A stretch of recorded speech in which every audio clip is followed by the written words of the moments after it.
سلطان محمود غزنوی نے دنیا میں 33 سال حکومت کی اور اس وقت کا دنیا کا شجاعت اور دنیا پر اثر و رسوخ رکھنے والا دوسرے نمبر کا بادشاہ تھا۔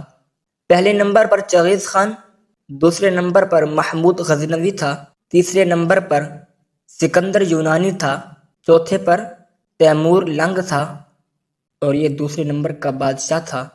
محمود غزنوی کی وفات ہوئی اور دنیا پر 33 سال حکومت کی ہے۔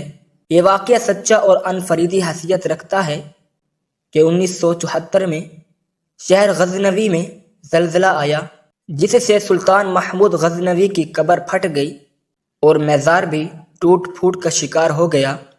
تو اس وقت کے افغانستان کے بادشاہ ظاہر شاہ مرحوم نے دوبارہ مزار کی تعمیر کروائی اور قبر کو مرمت کروایا۔ تعمیر کے مقصد کے لیے قبر کو پورا کھول دیا گیا کیونکہ قبر نیچے تک پھٹ گئی تھی۔ جب قبر کو کھولا گیا تو قبر کے معمار اور قبر کی زیارت کرنے والے حیران رہ گئے کہ قبر کے اندر سے 1000 سال مرے ہوئے اور تابوت کی لکڑی صحیح سلامت ہے۔ سب لوگ حیران اور حیرت کا شکار ہو گئے۔ بادشاہ نے تابوت کو کھولنے کا حکم دیا تو جس آدمی نے کھولا تو پلٹ کر پیچھے گرا اور بے ہوش ہو گیا۔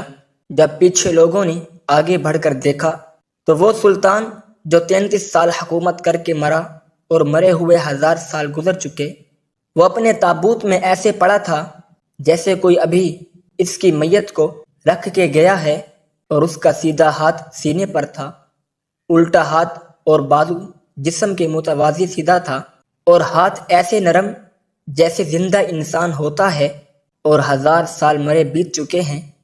یہ اللہ تعالی نے ایک جھلک دکھائی کہ جو میرے محبوب کی غلامی اختیار کرتے ہیں وہ بادشاہ بھی ہوں گے تو وہ اللہ کے محبوب بن کے، اللہ کے پیارے بن کے اللہ کی دربار میں کامیاب ہو کر پیش ہوں گے۔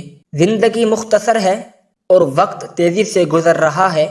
وقت کے آگے طاقتور سے طاقتور بادشاہ کمزور اور بے بس ہے۔ وقت کوئی نہیں روک سکتا، لیکن وقت پر جس شخص نے اللہ کی مخلوق کی بہتری، بھلائی اور اللہ کی خوشنودی کو مقدم رکھا، وہی شخص مرنے کے بعد بھی لافانی ہے۔